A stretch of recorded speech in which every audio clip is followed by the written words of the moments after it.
ইউসুফ বললেন, নিশ্চয় আমার পক্ষে সাক্ষী শিশু, নবজাতক শিশু তাকে সামনে আনা হলো।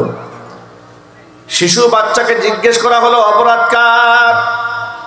শিশু বাচ্চা স্পষ্ট বলতে পারতেন, আপনার স্ত্রীর অপরাধ, ইউসুফের কোনো অপরাধ নাই। কিন্তু এভাবে জবাবটা না দিয়া এমন ভাবে জবাব দিয়েছেন, বাচ্চার জবাবটা শোনেন। কোরআনে কারীমে আল্লাহ বলছেন, ইন কানা কামিসুহু কুদ্দা মিন কুবুলিন ফাসাদাকাত ওয়া হুয়া মিনাল কাযিবিন লিজালালি ওয়াজহিকা ওয়া আযীমি সুলতানিকা। আল্লাহ রাব্বুল আলামিন রূপালী সংঘ একতা সংঘের উদ্যোগে আয়োজিত এই সিরাত মাহফিলকে কবুল করেন। এই উভয় সংগঠনকে আল্লাহ তাআলা কবুল করে নেন। সিরাত মাহফিলের মাধ্যমে আল্লাহ রাব্বুল আলামিন অত্র এলাকার সমস্ত মানুষের হেদায়েতের জারিয়া হিসেবে সিরাত মাহফিলকে কবুল করেন।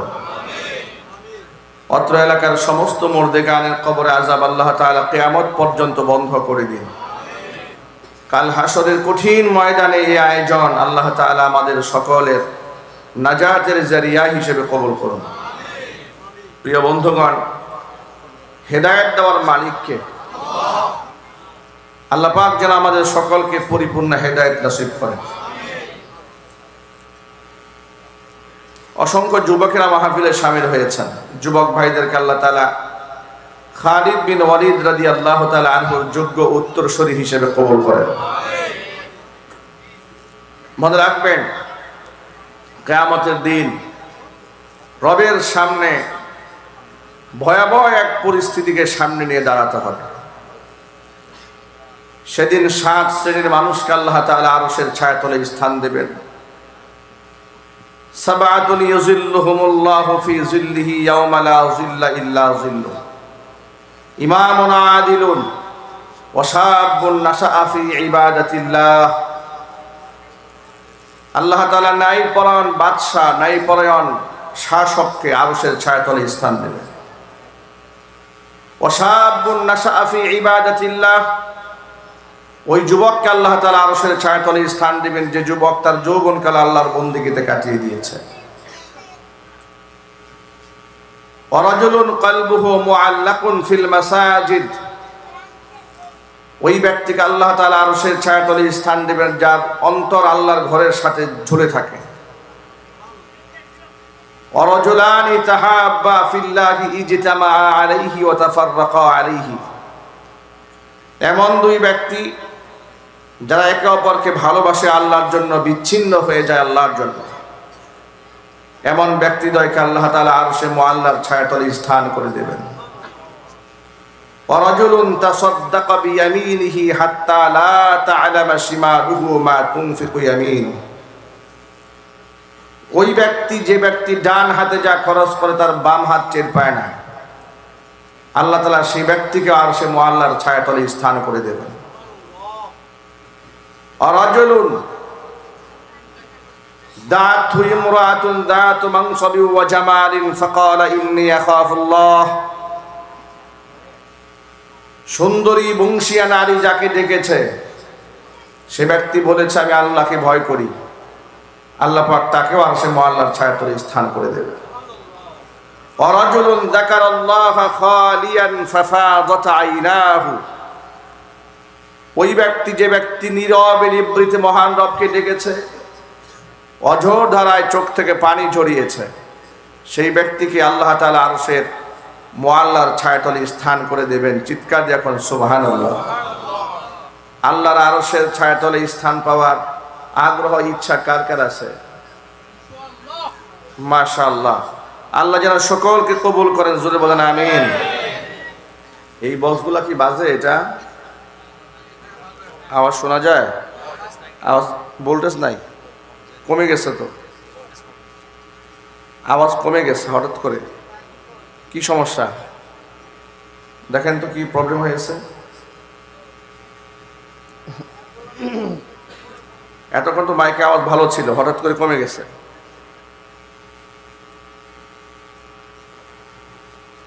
মাইক্রোফোন প্রবলেম, মাইক্রোফোন ঠিক আছে?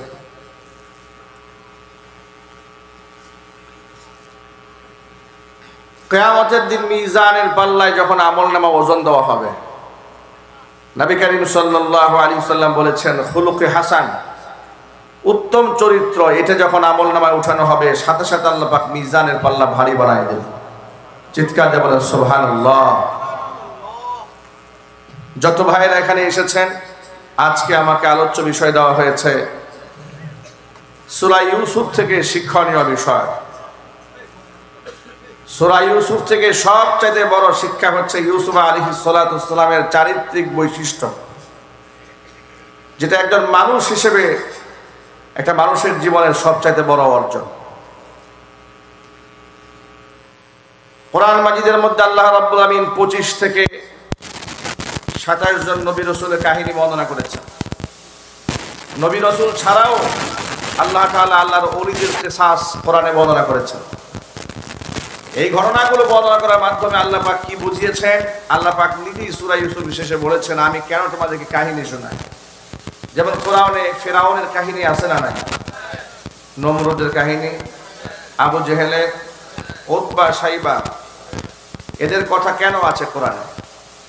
অনেক সময় মাহফিলে প্রেক্ষাপট নিয়ে কথা বলতে গেলে আমরাও বর্তমান সময়ে নব্য আবু জেহেল, নব্য ফেরাউনের কথা উল্লেখ করে আপনাদের সামনে উপস্থাপন করি। এর পেছনে কারণ হচ্ছে একটা, সেই কারণ হলো যাতে করে এটা আমার মাথায় উঠাই দেন, এই এটা মাথায় উঠাই দেন।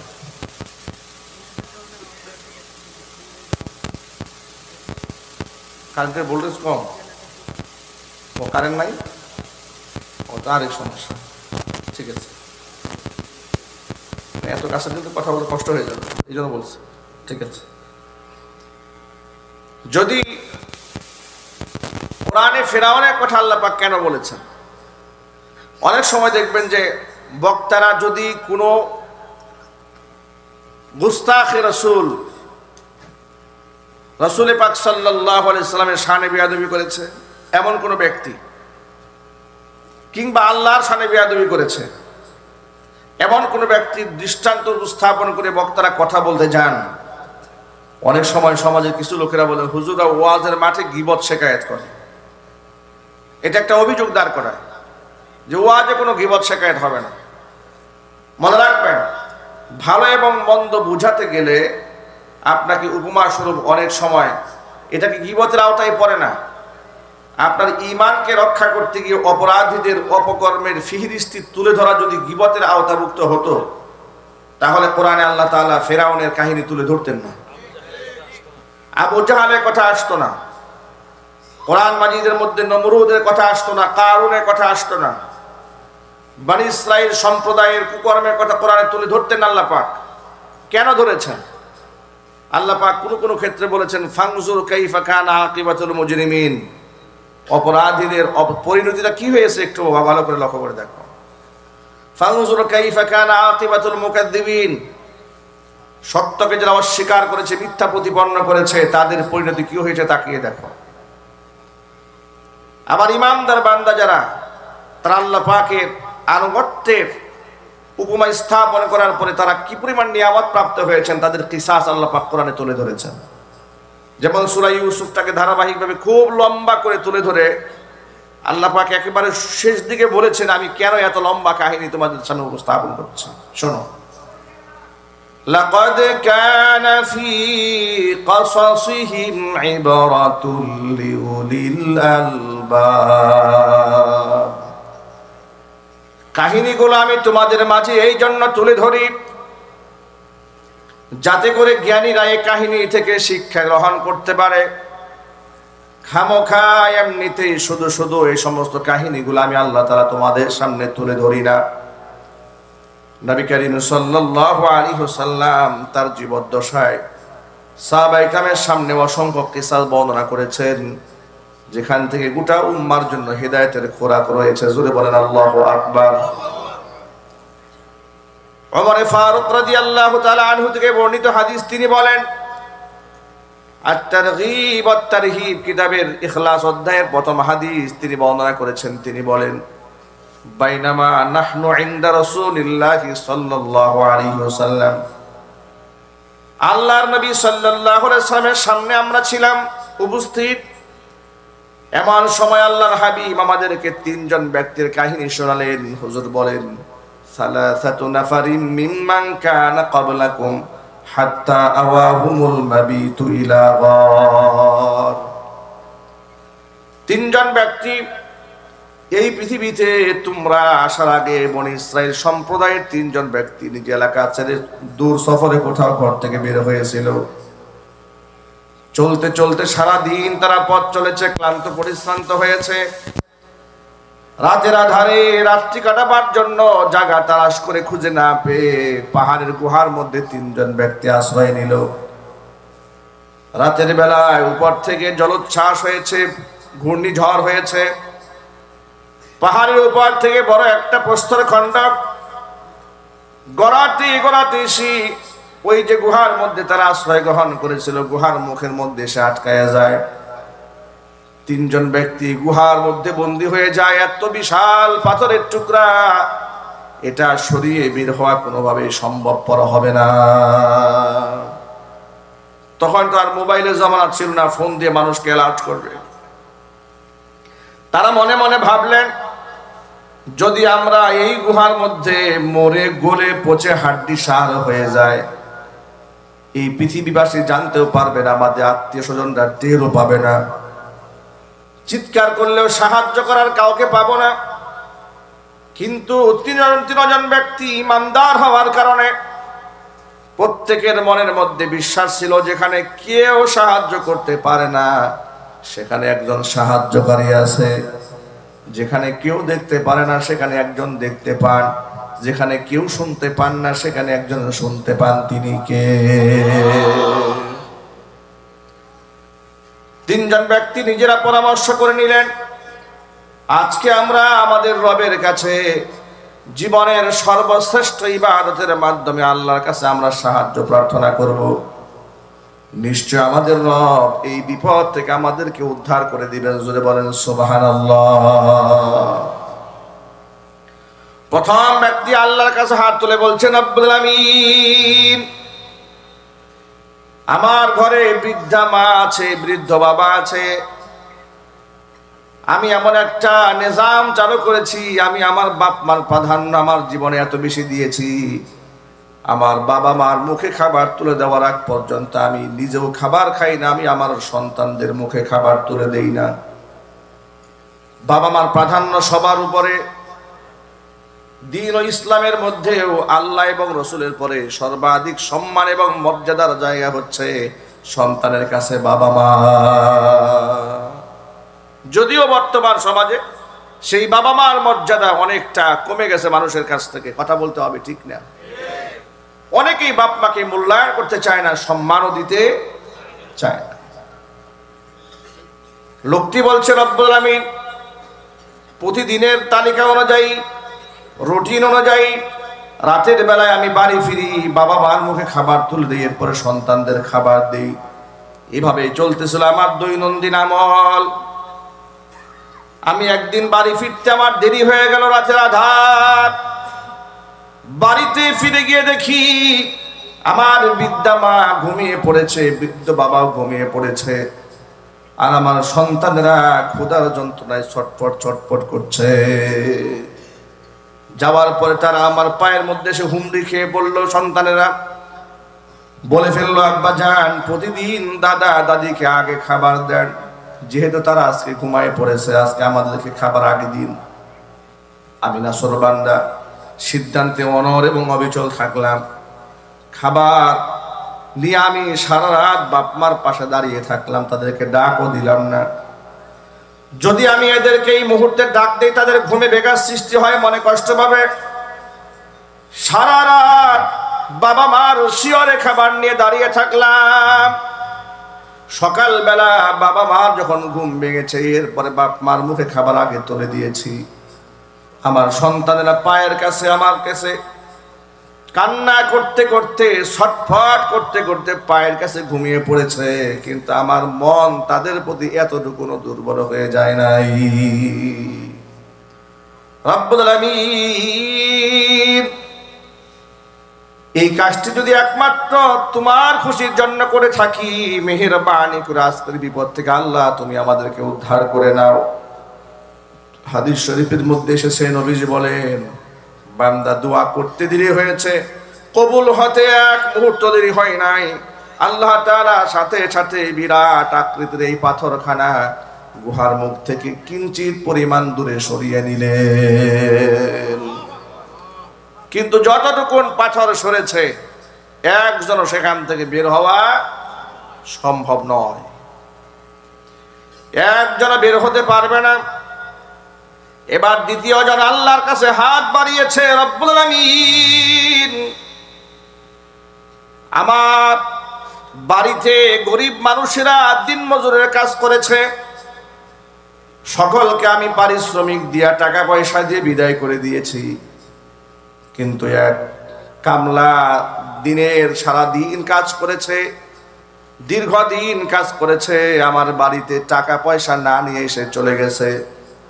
গরিবের হক গরিবকে দিতে পারি নাই, বড় পেরেশান হয়ে গেছি, কিভাবে পৌঁছাবো টাকা তার কাছে, বড় পেরেশান হয়ে গেলাম। বর্তমান জমানায় দেখবেন লোকেরা গরিব মানুষদেরকে পারিশ্রমিক না দিয়ে ঠকাইতে পারলে নিজেকে খুব চালাক মনে করে, অনেক বড় বুদ্ধিজীবী মনে করে। এমন বড় লোক সমাজের মধ্যে আছে না? না, বিরাট একটা বাড়ি করে, বাড়িতে বিদেশি ফিটিংস ব্যবহার করে, টাকা পয়সার অভাব নাই, দামি দামি টাইলস কিনে টাকা পয়সার অভাব নাই, কোটি কোটি টাকার ফিটিংস বাহির থেকে নিয়ে আসে, তাতেও টাকা পয়সার কোনো অভাব হয় না। যত অভাব দেখা দেয় গরিব অসহায়কে টাকা দেওয়ার সময়, ঠিক না ঠিক? যে শ্রমিকেরা কাজ করেছে শ্রমিকদেরকে ন্যায্য মজুরি দিতে চায় না। সাবধান হয়ে যান, সাবধান। আল্লাহর বান্দা বলছে, রব্বুল আলামিন সবাই যখন চলে গেল আমি বড় পেরেশান হয়ে গেলাম, যে গরিবের টাকা দিন মজুরের টাকা দিয়ে আমি কি করব? কিয়ামতের দিন আল্লাহর কাছে আমি কি জবাবদিহিতা করব? এই পেরেশান যখন হয়ে গেলাম, দীর্ঘদিন আমি এই টাকা দিয়ে কি করব? তার নামে টাকা দিয়ে আমি একটা ছাগল কিনলাম, ছাগল থেকে বাচ্চা হলো, সেটা বিক্রি করলে গাভী কিনলাম, গাভী থেকে আবার বাচ্চা হয়ে গেল। এরকম একের পরে এক তার নামে আমি সম্পদ বাড়াতে বাড়াতে ভেড়া, বকরি, দুম্বা, ছাগল, মহিষ, উট অনেক কিছু খরিদ করেছি তার জন্য। দীর্ঘদিন পরে লোকটা এসেছে আমার বাড়িতে, এসে আমার কাছে সাহায্যের জন্য হাত বাড়ালো, ভাই আপনার কাছে যে টাকাগুলো ছিল মেহেরবানি করে আপনি আমাকে টাকাগুলো দিয়ে দেন। তখন আমি তাকে বললাম যে মরু প্রান্তরে খোলা ময়দানের দিকে তাকাই দেখো, যত সম্পদ দেখা যায় সব তোমার কামাই করা ফসল নিয়ে যাও। লোকটি আমাকে বলছেন, আতাস্তাহজিবি, আপনি কি আমার সাথে মজাক করেন, দুষ্টুমি করেন, তামাশা করছেন? আমি পাবো সামান্য কিছু টাকা আর আপনি আমাকে এতগুলা উট দিয়ে দিচ্ছেন, গাভী দিয়ে দিচ্ছেন, দুম্বা দিয়ে দিচ্ছেন, মেষপাল দিয়ে দিচ্ছেন। তিনি বললেন, আল্লাহর বান্দা শোনো, তোমার রেখে যাওয়ার সেই টাকাগুলো নিয়ে আমি বড় পেরেশান হয়ে গিয়েছিলাম, কিভাবে টাকাগুলা তোমার হাতে পৌঁছায় দিব। বহুত খোঁজাখুঁজির পরে যখন তোমাকে আমি কোথাও খুঁজে পাইনি, ওই টাকাগুলা দিয়া তোমার নামে সম্পদগুলো আমি তিল তিল করে গড়েছি। একটাও আমার সম্পদ নয়, আমি তোমার জন্য করেছি, সব তোমার কামাই করা নিয়ে যাও। লোকটা শুনে আনন্দে আত্মহারা হয়ে সবগুলা উট, ভেড়া, বকরি, দুম্বা নিয়ে বাড়ির উদ্দেশ্যে রওনা হয়ে গেল। রব্বুল আলামিন কাজটা যদি একমাত্র আমি তোমার খুশির জন্য করে থাকি, তুমি তো আমার মনের খবর জানো, আমার অন্তরের খবর জানো, যদি একমাত্র তোমার সন্তুষ্টি কল্পে কাজটা করে থাকি, মেহেরবানি করে আজকের বিপদ থেকে আল্লাহ তুমি আমাদেরকে উদ্ধার করে নাও। আল্লাহর হাবিব বলেন, বান্দা দোয়া করতে দেরি হয়েছে, আল্লাহর কাছে কবুল হতে দেরি হয় নাই। সাথে সাথে আল্লাহ রাব্বুল আলামিন বিরাট আকৃতির পাথরখানা গর্তের মুখ থেকে কিঞ্চিত পরিমাণ আরো দূরে সরিয়ে নিয়ে গেলেন। এখন কিছুটা আলো বাতাস ঢুকতে শুরু করেছে। কিন্তু বের হওয়া যাবে না, একজনও বের হতে পারছে না। আলো বাতাস যাচ্ছে, অক্সিজেন যাচ্ছে, তাদের মধ্যে একটু আশার সঞ্চার হয়েছে যে না, মহান রব আমাদেরকে এখানে না খাওয়ায় মারবেন না, আমাদেরকে পচায় গলায় এখানে শেষ করবেন না, আশার সঞ্চার হয়েছে। বাকি আছে আরো কয়জন? আরো একজন বাকি আছে। তৃতীয় ব্যক্তি আল্লাহর কাছে হাত তুলেছে, রব্বুল আলামিন, আমার এক সুন্দরী চাচাতো বোন ছিল, আমি যার প্রেমাসক্ত ছিলাম, যার প্রতি আমি খুবই দুর্বল ছিলাম, এতই দুর্বল তাকে আমি বহুবার প্রস্তাব দিয়েছি, কুপ্রস্তাব দিয়েছি, কুমন্ত্রণা দিয়েছি, ওয়াসওয়াসা দিয়েছি, কোনোভাবেই তাকে আমি অন্যায় কাজে রাজি করাতে পারি নাই। এইভাবে এলাকার মধ্যে চরম সংকট আর দুর্ভিক্ষ দেখা দিল। এলাকার মানুষের মধ্যে ক্ষুধা দারিদ্রতা হাহাকার করতে থাকলো। এলাকার মানুষ, ক্ষেত খামারে ফসল নাই, মানুষের পেটে খাবার নাই। কিন্তু আমি যেহেতু সম্পদশালী মানুষ, আমার বাড়িতে এসে আমার সেই সুন্দরী চাচাতো বোনটা আমার কাছে সাহায্যের জন্য হাত বাড়ায় দিল। আমি এটাকে গোল্ডেন মোমেন্ট মনে করলাম, সুবর্ণ সুযোগ ভাবলাম। অবশ্যই অবশ্যই তোমাকে সাহায্য করব, কিন্তু শর্ত আছে একটা, এতদিন পর্যন্ত যে প্রস্তাবে রাজি হও নাই, ওই প্রস্তাবে যদি রাজি হয়ে যাও, অবশ্যই তোমাকে আমি 100 স্বর্ণ মুদ্রা দেব। আমার সেই বোনটি জীবন বাঁচাবার জন্য, পরিবারের সদস্যরা না খেয়ে আছে, তাদের চিন্তা করে আমার অন্যায় প্রস্তাবে রাজি হলো। তাকে আমি 100 স্বর্ণ মুদ্রা হাদিয়া দিলাম। আর সুনির্ধারিত সময় যখন আমি তার সান্নিধ্যে একাকিত্বে মিলতে গেলাম, আমি যখন একবারে তার ঘনিষ্ঠভাবে তার কাছে গিয়েছি, আমার বোনটি আমাকে ডাক দিয়ে বলছেন, ইত্তাকিল্লাহ, ও ভাই তুমি আল্লাহকে ভয় করো। এই কথা বলা মাত্র আমার অন্তরের মধ্যে এমন একটা ভয় ঢুকেছে, একটা সেকেন্ড বিলম্ব না করে আমি সেখান থেকে পিছপা হয়ে বের হয়ে এলাম। পৃথিবীর কেউ সে খবর জানে না, দুনিয়ার কেউ যদি নাও জানে, কে জানেন? আরো যদি বলেন, আরো চিৎকার দিয়ে বলেন। আল্লাহকে ডেকে বলছে, রব্বুল আলামিন, দুনিয়ার কেউ যা দেখে নাই, দুনিয়ার কেউ যা জানে না, একমাত্র তুমি জানো কেন আমি সেদিন ওই রুম থেকে বের হয়ে এসেছিলাম। একমাত্র তোমার ভয়ে যদি আমি সেই রুম থেকে বের হয়ে এসে থাকি, মেহেরবানি করে আজকের বিপদ থেকে আল্লাহ তুমি আমাদেরকে উদ্ধার করে না। নবীজি সাল্লাল্লাহু আলাইহি সাল্লাম বলেছেন, বান্দা দোয়া করতে দেরি হয়েছে, বান্দার দোয়া আল্লাহর কাছে কবুল হতে দেরি হয় নাই। সাথে সাথে আল্লাহ তাআলা বিরাট আকৃতির পাথরটাকে গর্তের মুখ থেকে অপসারণ করিয়ে দিয়ে 3 জন ব্যক্তির জন্য মুক্তির রাস্তা বের করে দিলেন। আল্লাহ আছেন না নাই?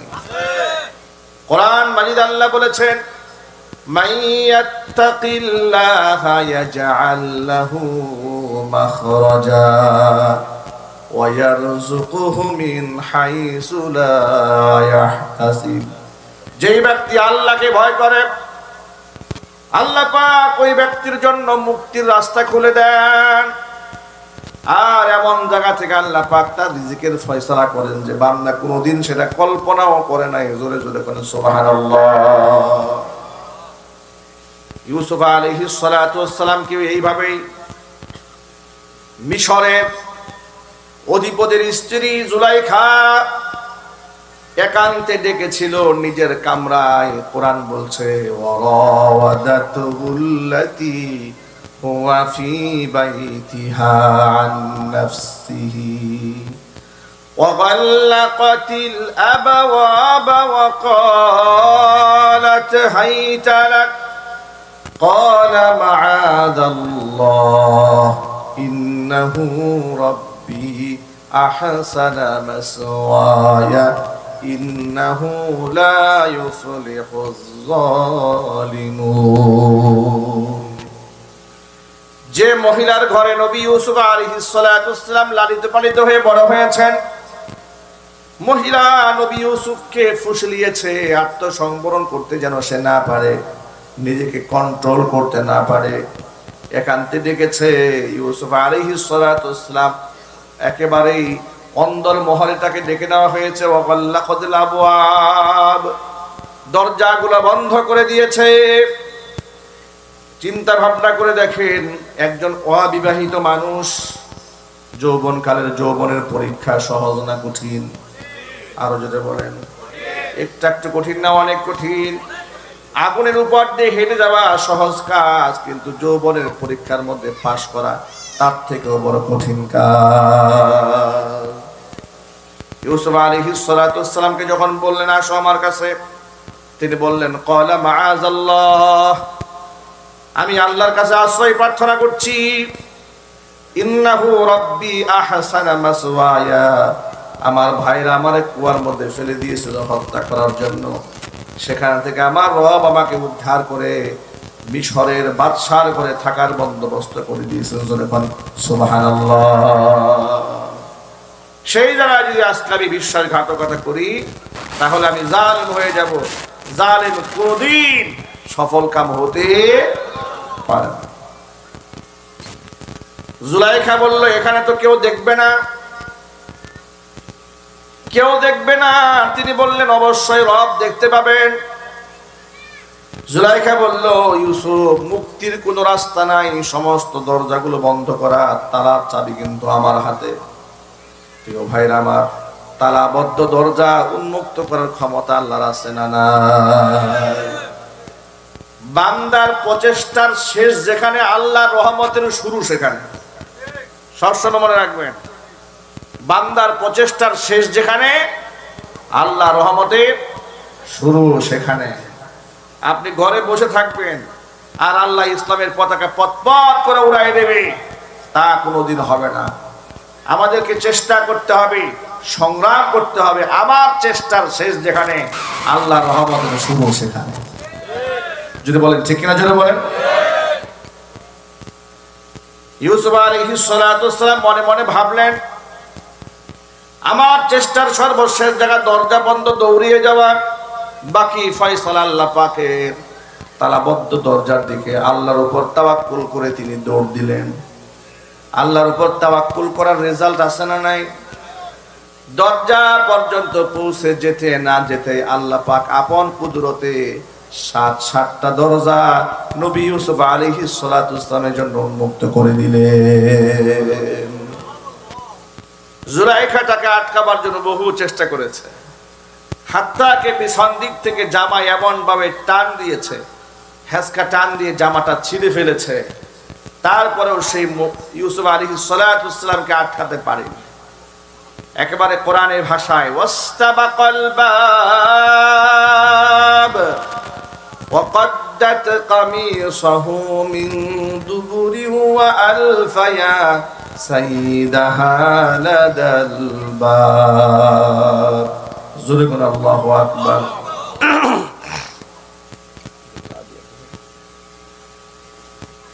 বিদ্যুৎ আসে নাই, ও বিদ্যুৎ সিস্টেম রাখে নাই। এত বড় সাউন্ড সিস্টেম এনে যদি কাভারেজ দিতে না পারে,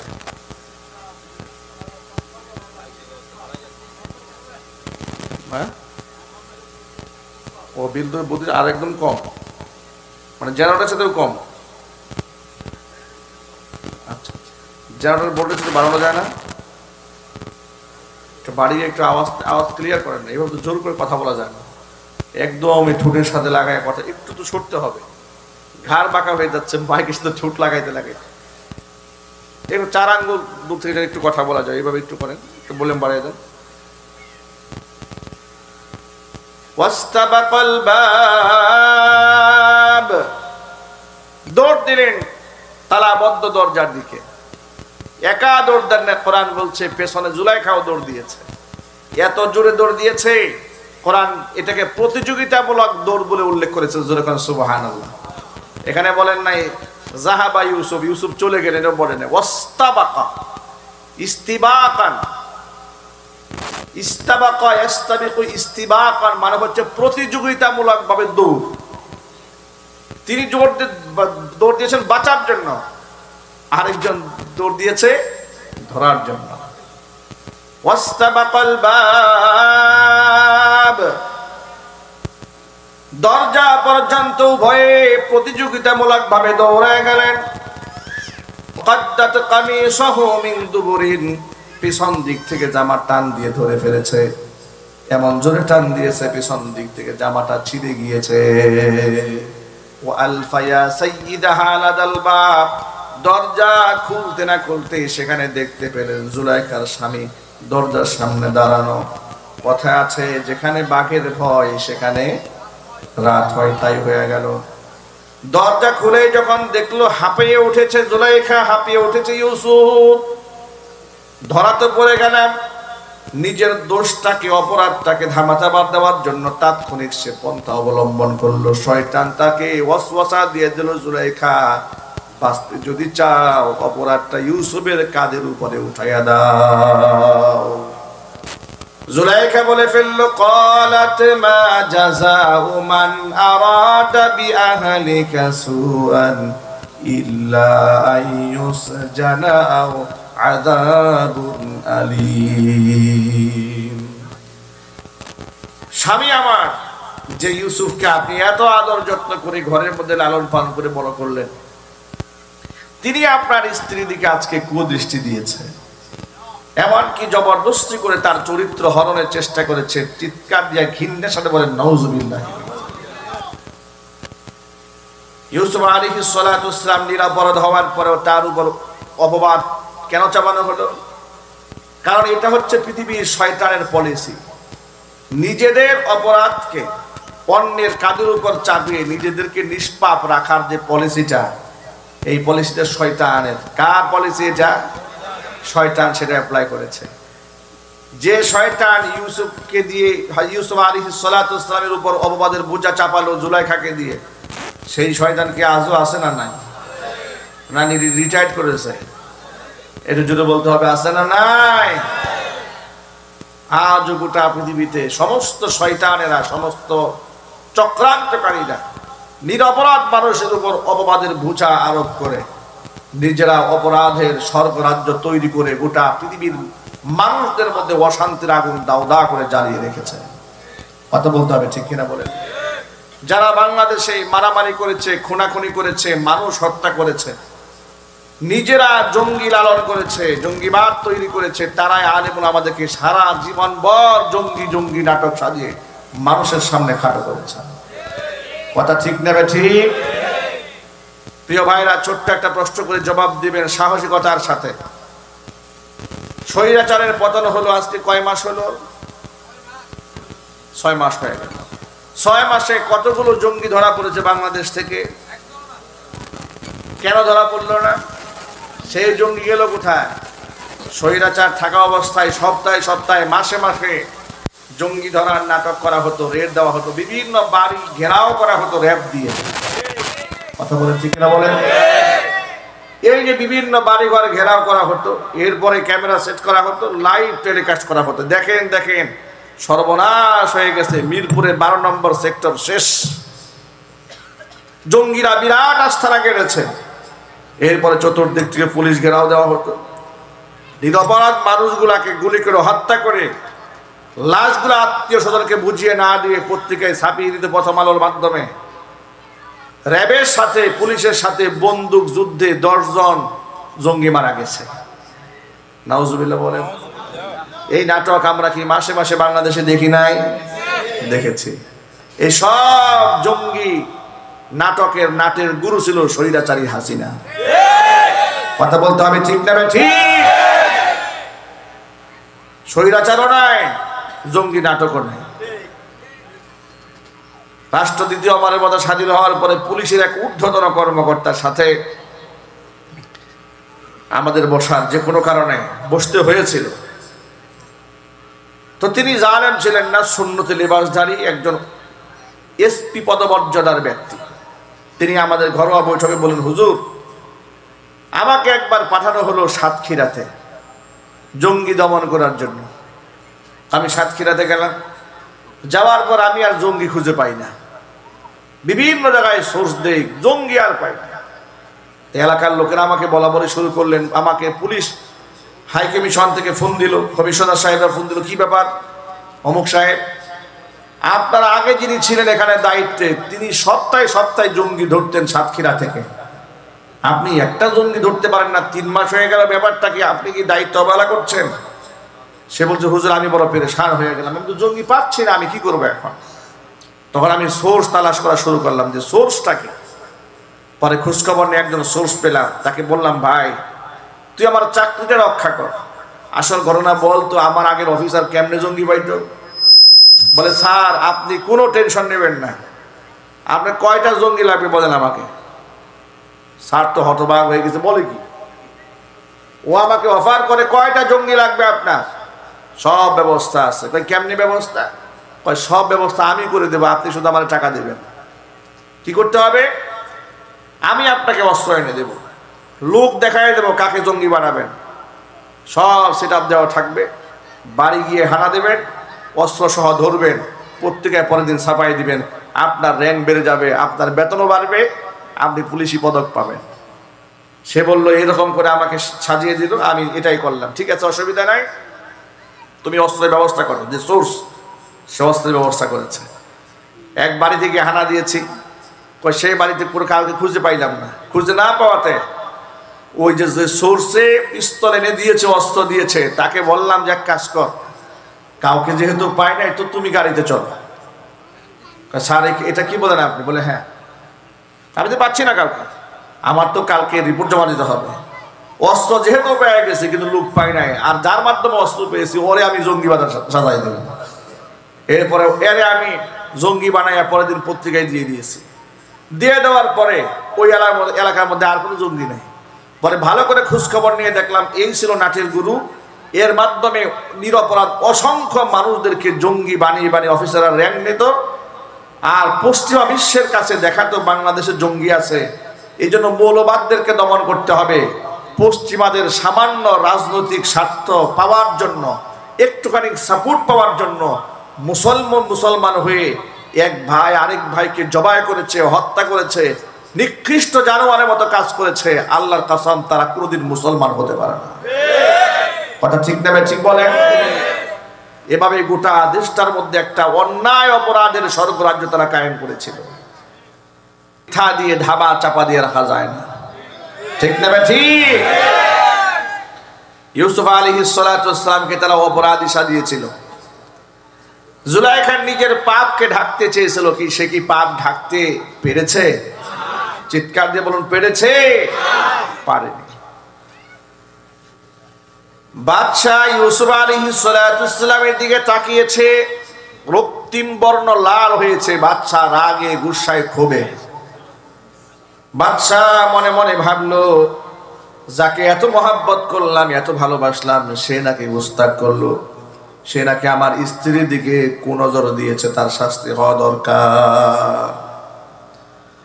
বাদশাকে ইউসুফ আলাইহিস সালাতু ওয়াস সালাম এবার বলল, ক্বালা হিয়া রাওয়াদাতনি আন নাফসি। ও বাদশাহ, আপনি আমাকে জালেম মনে করবেন না, আপনি আমাকে অপরাধী মনে করবেন না। আমি কিন্তু অপরাধ করিনি। আপনার স্ত্রী জুলাইখা আমাকে ওয়াসওয়াসা দিয়েছে, প্রবঞ্চনা দিয়েছে, কিন্তু আমি তার পাতানো ফাঁদে পা দিই নাই। বাদশা বলল, ইউসুফ, তোমার যে কোনো অপরাধ নাই, অপরাধ যে জুলাইখার কোনো প্রমাণ তোমার কাছে আছে? তিনি বলে, নিশ্চয় আছে। প্রমাণ কি? প্রমাণ হচ্ছে ঘরের মধ্যে দুল নাই, দুল খাওয়া একটা শিশু আছে। জুলাইখা যার ব্যাপারে মনে করেছিল এই বাচ্চা দেখলেও কোনো অসুবিধা নেই, না দেখলেও কোনো সমস্যা নাই, ও দেখলে কি না দেখলে কি, এত ছোট্ট মানুষ, কথা বলার মতো নাই, বুদ্ধি জ্ঞানও হয় নাই, ভাষাও ফুটে নাই, একেবারে নবজাতক শিশু। ওই শিশুটা ঘরের মধ্যে দুল নাই, দুল খাচ্ছিল। ওই নবজাতক শিশু আমার পক্ষে সাক্ষী হয়ে দাঁড়াবে। জোরে বলেন সুবহানাল্লাহ। বাচ্চা অবাক হয়ে গেল, বলে কি, এটা কি কোনো কথা নাকি? শিশু বাচ্চা কথা বলবে? বলে, হ্যাঁ শিশু বাচ্চা কথা বলবে। প্রিয় ভাইরা, এক বাক্যে জবাব দিয়ে বলেন তো, আল্লাহ পাক যদি এই শিশু বাচ্চার জবান থেকে কথা বলাতে চান, সেই সক্ষমতা রবের আছে না নাই? নিশ্চয় আছে। হযরত মারিয়াম আলাইহিস সালাতু ওয়াস সালামের গর্ভে পুত্র ইসমাইলকে যখন আল্লাহ পাঠিয়েছিলেন, নবজাতক শিশুকে কুলে নিয়ে হযরতে মারিয়াম যখন মসজিদে আকসার পবিত্র সীমানায় প্রবেশ করেছিলেন, মহল্লাবাসী ডেকে বলেছিল, ইয়া উখতা হারুন মা কানা আবুকি ইমরাআ সাউই ওয়া মা কানাত উম্মুকি বাগিয়া। হে হারুনের বোন মারিয়াম, তোমার মাও কোনো জেনাকার মহিলা, খারাপ মানুষ ছিলেন না, তোমার বাবাও কোনো নিকৃষ্ট অপরাধী ছিলেন না, তুমি কেমনে এই অন্যায়টা করলা? স্বামী ছাড়া সন্তান জন্ম দিয়েছ। তখন ফাশারাত ইলাইহি, হযরতে মারিয়াম ইশারা করেছিলেন নবজাতক শিশুর দিকে, বলেছিলেন, তোমাদের যত প্রশ্ন আছে সকল প্রশ্নের জবাব আমার সন্তান দিয়ে দিবে। তারা বলেছিল, ক্বালু কাইফা নুকাল্লিমু মান কানা ফিল মাহদি সাবিয়া। নবজাতক শিশু দুলনাই দুল খায়, এমন শিশুর সাথে আমরা কেমনে কথা বলবো? নবজাতক শিশুর জবান আল্লাহ পাক খুলে দিয়েছিলেন। শিশু তখন কোল থেকে চিৎকার দিয়ে ডেকে বলেছিলেন, ক্বালা ইন্নী আবদুল্লাহ আতানিয়াল কিতাবা ওয়া জাআলানি নাবিয়্যা ওয়া জাআলানি মুবারাকান আইনামা কুনতু ওয়া আওসানি বিস-সালাতি ওয়াজ-যাকাতি মা দুমতু হাইয়া। শিশু বাচ্চা বলেছিল, ইন্নী আবদুল্লাহ, আমি আল্লাহর বান্দা, সাধারণ বান্দা নই। আতানিয়াল কিতাব, আল্লাহ আমাকে কিতাব দান করেছেন। ওয়া জাআলানি নাবিয়্যা, আল্লাহ আমাকে নবী বানিয়েছেন। সুবহানাল্লাহ, আল্লাহু আকবার। ওয়া জাআলানি মুবারাকান আইনামা কুনতু, আমি যেখানে থাকি সেখানে আল্লাহ পাক আমাকে বরকতপূর্ণ বানিয়েছেন। ওয়া আওসানি বিস-সালাতি ওয়াজ-যাকাতি, আল্লাহ তাআলা আমাকে নামাজ আদায়ের নির্দেশ দিয়েছেন, যাকাত প্রদানের নির্দেশ দিয়েছেন। মা দুমতু হাইয়া, যতদিন পর্যন্ত আমি বেঁচে আছি। সুবহানাল্লাহ বলেন। এখন আপনারা বলেন, শিশু বাচ্চার জবান থেকে কথা বলার সক্ষমতা রবের আছে না নাই? ইউসুফ বললেন, নিশ্চয় আমার পক্ষে সাক্ষী শিশু, নবজাতক শিশু। তাকে সামনে আনা হলো। শিশু বাচ্চাকে জিজ্ঞেস করা হলো, অপরাধ কার? শিশু বাচ্চা স্পষ্ট বলতে পারতেন, আপনার স্ত্রীর অপরাধ, ইউসুফের কোনো অপরাধ নাই। কিন্তু এভাবে জবাবটা না দিয়া এমন ভাবে জবাব দিয়েছেন, বাচ্চার জবাবটা শুনেন। কোরআনে কারীমে আল্লাহ বলছেন, ইন কানা কামিসুহু কুদ্দা মিন কুবুলিন ফাসাদাকাত ওয়া হুয়া মিনাল কাযিবিন। ও বাদশা, আপনি আগে ইউসুফের জামার দিকে একটু তাকান। জামা যদি সামনের দিক থেকে ছেঁড়া থাকে, বুঝে নেবেন আপনার স্ত্রী সত্যবাদী, ইউসুফ মিথ্যাবাদী। কারণ একজন পুরুষ যখন নারীর উপর ঝাঁপিয়ে পড়ে, নারী যদি আত্মরক্ষা করতে চায়, ধস্তাধস্তি করে, তাহলে পুরুষের সামনের জামা কাপড় টেনে ছিঁড়ে ফেলে। ঠিক কিনা যদি বলেন? পিছনের জামা তো ছেঁড়ার কথা নয়। তাহলে প্রমাণ হবে ইউসুফ মিথ্যাবাদী, আপনার স্ত্রী সত্যবাদী। وَإِنْ كَانَ قَمِيصُهُ قُدَّ مِنْ دُبُرٍ فَكَذَبَتْ وَهُوَ مِنَ الصَّادِقِينَ। আর যদি জামা পেছন দিক থেকে ছেঁড়া হয়, প্রমাণ হয়ে যাবে ইউসুফ সত্যবাদী, আপনার স্ত্রী মিথ্যাবাদী। এখন আপনারা বলেন, এক বাক্যে জামা কি সামনে ছেঁড়া না পেছনে? আরো জোরে বলেন। কোরআন মাজিদ আল্লাহ পাক বলছেন, ফালাম্মা রাআ কামিসাহু কুদ্দা মিন দুবুরিন ক্বালা ইন্নাহু মিন কাইদিকুন্না ইন্না কাইদাকুন্না আযীম। বাচ্চা যখন ইউসুফের জামার দিকে তাকিয়েছে, তাকিয়ে দেখে জামা পেছন দিক থেকে ছেঁড়া, বুঝার আর কোনো বাকি থাকলো না। যত চক্রান্ত, মহিলার স্ত্রীকে ডেকে বলছেন, ইন্না কাইদাকুন্না আযীম, তোমাদের মহিলাদের চক্রান্ত বড় ভয়ঙ্কর চক্রান্ত। এই ফাঁদে যে ব্যক্তি পা দিবে, জ্ঞানী মানুষের জ্ঞান শেষ, শিক্ষিত মানুষের শিক্ষা শেষ, সম্মানিত ব্যক্তিদের সম্মান মুহূর্তের মধ্যে তারা ধুলার সাথে মিশিয়ে দিতে পারে। জোরে বলেন ঠিক কিনা? এই যে Saqlain police officer, Saqlain commissioner, ইতিহাসটা আপনাদের মনে থাকার কথা। পরিমণি কাণ্ডে কি একটা ঘটনা ঘটে গিয়েছিল। এত বড় সম্মানিত একটা পোস্টে চাকরি করেন, মেধাবী বিসিএস ক্যাডার, ঢাকার পুলিশ কমিশনার, পরিমণির সাথে ধরা পড়লো, নানান কিছু ধরা পড়েছে। বেচারার চাকরি শেষ হয়েছে, বেটার বেতন শেষ হয়েছে, শাস্তি হয়েছে, মান সম্মান সব নষ্ট হয়ে গেছে। বড় ভয়ঙ্কর ব্যাপার সেটা। আমি আমার সকল ভাইদের প্রতি উদাত্ত আহ্বান জানাচ্ছি, বিশেষ করে যুবকদেরকে, যুবক ভাইরা আমার, কিয়ামতের আগে আল্লাহ তাআলা এই পৃথিবীতে এমন কিছু মহিলাদেরকে পাঠাবেন যারা আসবে এমন ফিতনা নিয়ে দুনিয়াতে, পর পুরুষকে আকৃষ্ট করবে, আবার পর পুরুষের দিকে নিজেরাও ঝুঁকে যাবে। সেই ফিতনা থেকে বাঁচার দরকার আছে না নাই? আরো যদি বলতে হবে আছে না নাই? আর এখান থেকে যুবকেরা অবশ্যই বাঁচতে পারবে ইনশাআল্লাহ, যদি যুবকরা 5 ওয়াক্ত নামাজি হয়ে যায়, আল্লাহমুখী হয়ে যায়, মসজিদ মুখী হয়ে যায়, তাকওয়াবান হয়ে যান। যুবকেরা আজকের পর থেকে 5 ওয়াক্ত নামাজ বা জামাত মসজিদে আদায় করার জন্য দৃঢ় সংকল্প করতে রাজি আছেন? কারা কারা দুহাত দেখতে চায়? ভালো করে হাত তোলেন। আল্লাহ যেন কবুল করেন। জোরে কোন আমিন। কথাগুলো কি মনে থাকবে? আরো জোরে বলেন ইনশাআল্লাহ। বলেন কোরআন বলেছে ইন্নাস সালাতা তানহা আনিল ফাহশাই ওয়াল মুনকার, নিশ্চয়ই নামাজ মানুষদেরকে সব ধরনের অন্যায় থেকে, অপকর্ম থেকে বাঁচায় দেয়। সুতরাং যুবক ভাইরা আমার, গোটা দুনিয়ার সমস্ত ফিতান থেকে যদি আমরা বাঁচতে চাই, মসজিদ মুখী হওয়া ছাড়া বিকল্প কোনো রাস্তা নাই। আল্লাহর ঘরের সাথে সম্পর্ক জুড়ে রাখে। দেখুন বাংলাদেশের বর্তমান প্রেক্ষাপটটা একটু ভয়াবহ প্রেক্ষাপট। আল্লাহর খাস রহমত, আল্লাহ পাক রাষ্ট্রকে দ্বিতীয়বারের মতো স্বাধীন করেছেন। স্বাধীনভাবে আমরা কথা বলার পরিবেশ পেয়েছি, কিন্তু এই স্বাধীনতা রক্ষা করার দরকার আছে না নাই?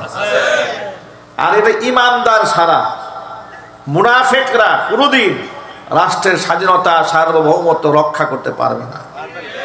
কথা ঠিক কিনা বলেন? একমাত্র ইমানদারেরাই পারবে স্বাধীনতা, সার্বভৌমত্ব রক্ষা করার জন্য। ইমানদার ছাড়া মুনাফিকেরা কোনোদিন পারবে না। যারা ক্ষমতা লোভী, যারা গদি লোভী, তারা রাষ্ট্রের ভালো মন্দ চিন্তা করবে না। ক্ষমতায় যাওয়ার জন্য ওই শহীদাচারের মতো তারাও মোদির সাথে আতাত করতে পারে। কথা ঠিক না ঠিক? সেই ক্ষেত্রে আমাদের বার্তা বড় পরিষ্কার। মোদির সাথে আতাত করে স্বৈরাচারের যে অবস্থা হয়েছে, যারা আবার নতুন করে ক্ষমতায় যাওয়ার জন্য তাদের সাথে আবার সহানুভূতিশীল আচরণ করবে, তাদের কপালে এর থেকে ভয়ঙ্কর পরিণত জুটবে। দেশের মানুষ এখন সচেতন হয়েছে, আলহামদুলিল্লাহ বলেন। এদেশের তরুণ প্রজন্ম জাগতে শিখেছে। আমি এই দেশের তরুণ প্রজন্মকে নিয়ে এখন গর্ব করি। একসময় হতাশ ছিলাম, মাহফিলে বলতাম যে রাস্তাঘাটে এরা টিকটক বানায়, ব্রিজে টিকটক বানায়, পাবজি গেমস খেলে, এদেরকে দিয়ে আর ভবিষ্যতে কিছু হবে না। কিন্তু আল্লাহর রহমতে জুলাই আগস্টের বিপ্লবে আমাদের তরুণরা আমাদের চোখের সামনে পর্দা সরিয়ে দিয়েছে। আমাদের তরুণরা দেখিয়ে দিয়েছে জীবনের ঝুঁকি নিয়ে, তারা দেশপ্রেম নিয়ে, আল্লাহর উপর দৃঢ় বিশ্বাস নিয়ে বাতিলের চোখে কিভাবে চোখ রাখিয়ে কথা বলতে হয়। আর সেই যুবকেরা, যে যুবকেরা হাসি মুখে প্রাণ বিলিয়ে দিতে জানে, সেই যুবকরা বাংলাদেশে থাকবে যতদিন, এদেশের মান সম্মান, স্বাধীনতা, সার্বভৌমত্ব অক্ষুণ্ণ থাকবে ততদিন।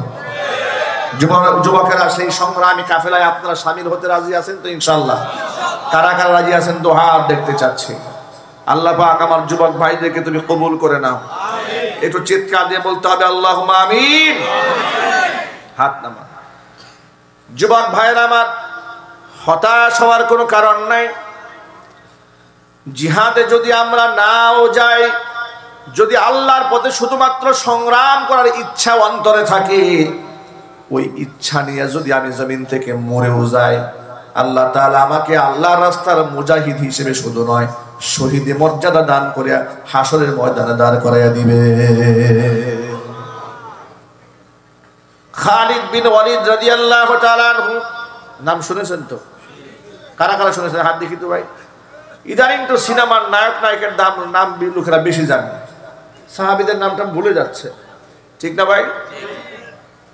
আর ওয়াজ মাহফিলেও বক্তারা দেখবেন সাহাবাই কামের নাম যতটুকু না বেশি বলে তার থেকে বেশি সিনেমার নায়ক নায়িকাদের নাম বলে। কথা বলেন, জুড়ে বলেন, ঠিক কিনা ভাই? নায়ক নায়িকা, গায়ক গায়িকা, টিকটকার কি করেছে না করেছে এগুলা বেশি শোনা যায়। সাহাবায়ে কেরাম রাদিয়াল্লাহু তাআলা আনহু আজমাইন তারা হচ্ছেন আমাদের আইডল, আমাদের আইকন। তাদের নাম জানার দরকার আছে না নাই? খালিদ বিন ওয়ালিদ রাদিয়াল্লাহু তাআলা আনহু, তার উপাধি কি ছিল কেউ বলতে পারবেন আপনারা? মাশাআল্লাহ মাশাআল্লাহ, দেখেছেন বৃদ্ধ সিংহ দাঁড়ায় গেছে। আল্লাহু আকবার বলেন। উপাধি হচ্ছে কি? সাইফুল্লাহ, আল্লাহর তলোয়ার। তিনি মৃত্যু সজ্জায় শায়িত এক এমন সেনাপতি, ইসলাম ধর্ম গ্রহণ করার পরে জীবনে যদি পরাজিত হন নাই, চিৎকার করেন আল্লাহু আকবার। তেমন একজন ব্যক্তি মৃত্যু সজ্জায় শায়িত হয়ে আছেন।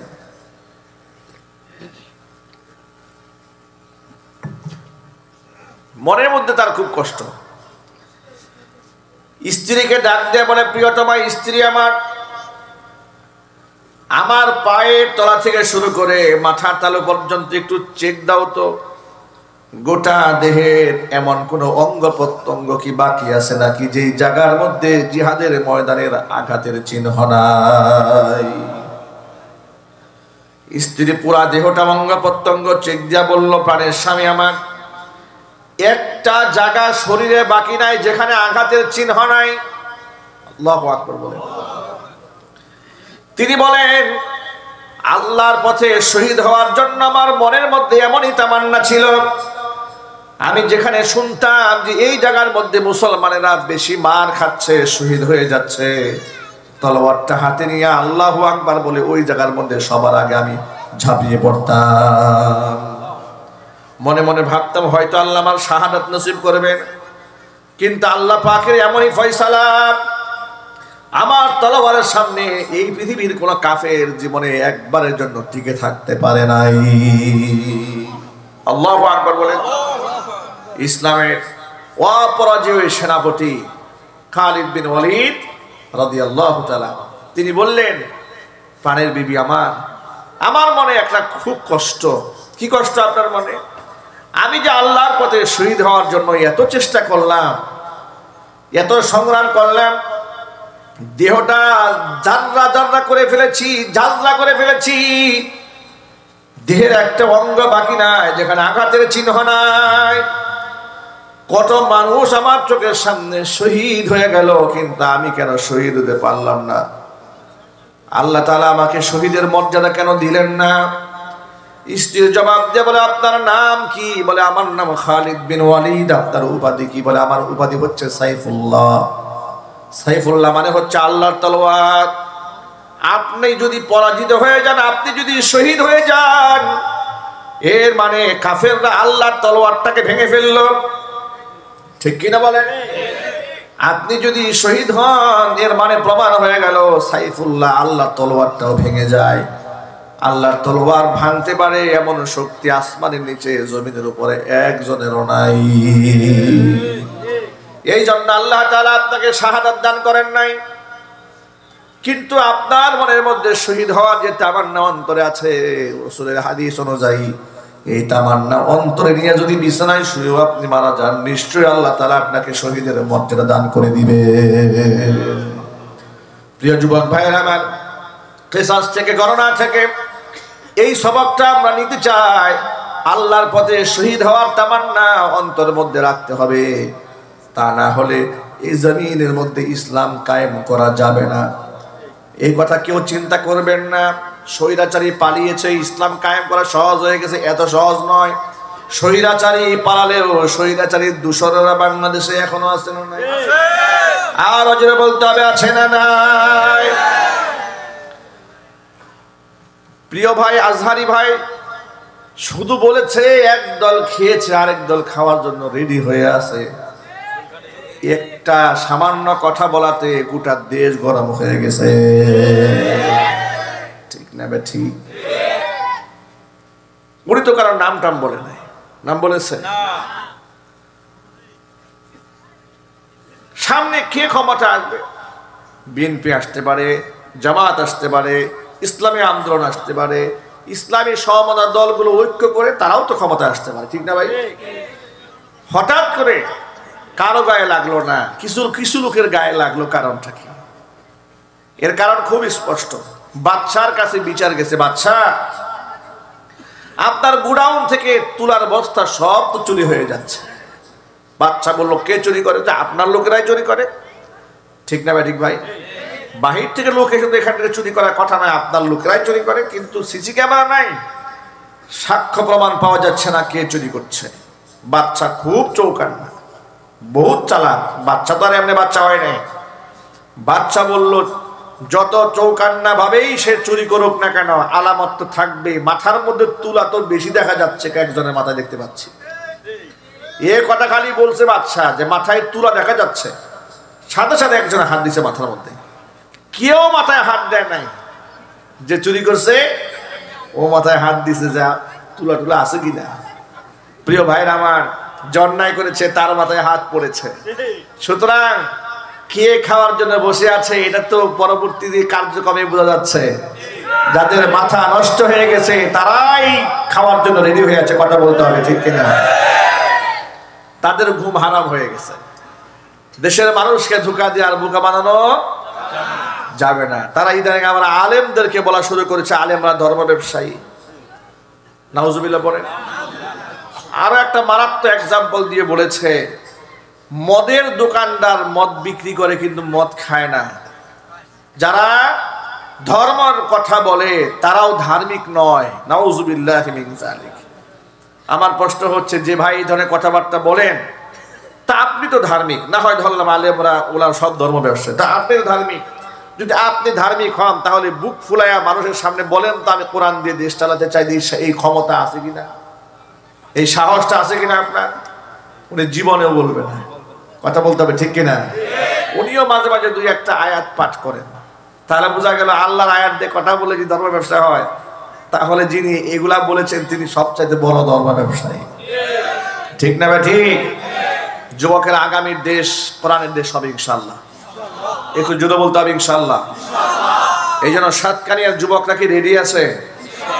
প্রস্তুত আছেন ইনশাআল্লাহ?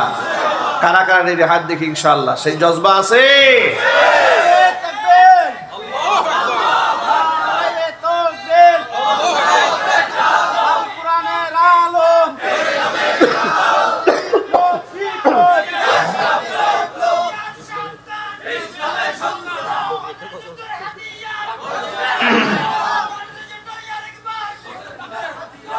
সুতরাং ভাইরা আমার, ভয়ের কোনো কারণ নাই, বলেন ইনশাআল্লাহ। আমরা শুধু একজনকে ভয় পাই, তিনি কে? শুধু কাকে ভয় পাই? আল্লাহ ছাড়া আমরা কাউকে ভয় করি না। আমরা জেল খেটেছি, জরিমানা দিয়েছি, কিন্তু বাতিলের সামনে আমরা আপোষ করি নাই, ঠিক কিনা বলেন? আমাদেরকে ওরা পাকিস্তানের দোসর বলেছে, রাজাকার বলেছে, আল বদর বলেছে, বলে নাই? পাকিস্তানের পেটাত্তা, এগুলো আলেমদের ওরা বলে নাই?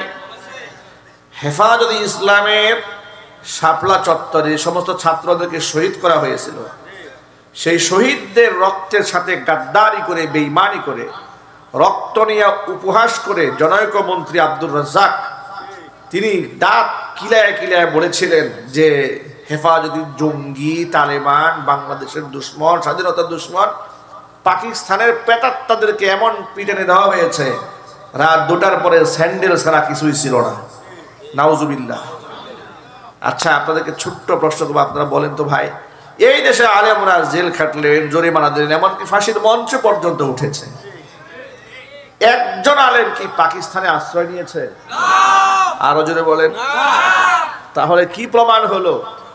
যারা বলেছে যে পাকিস্তানের দালাল বা পাকিস্তানের পেটাত্তা, ওরা মিথ্যাবাদী, কথা বলেন, ঠিক কিনা? যারা আমাদেরকে পাকিস্তানের দালাল বলেছে তারা যে ভারতের গোলাম, এতে কি জাতির কি কোনো সন্দেহ আছে নাকি ভাই? আরো জোরে বলতে হবে, সন্দেহ আছে?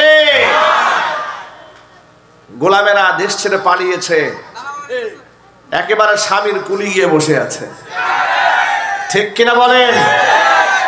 স্বামীর কুলি গিয়ে বসেও কিন্তু সেই সুরক্ষা হবে না। ট্রাইব্যুনালে বিচার কার্য শুরু হয়ে গেছে, গ্রেফতারি পরোয়ানাও জারি হয়েছে। আপা নাকি চট করে আসবে, কিছু লোকেরা খালি কথায় কথায় বলে হুজুর বেশি বললেন না, আবার কিন্তু চট করে আসবে।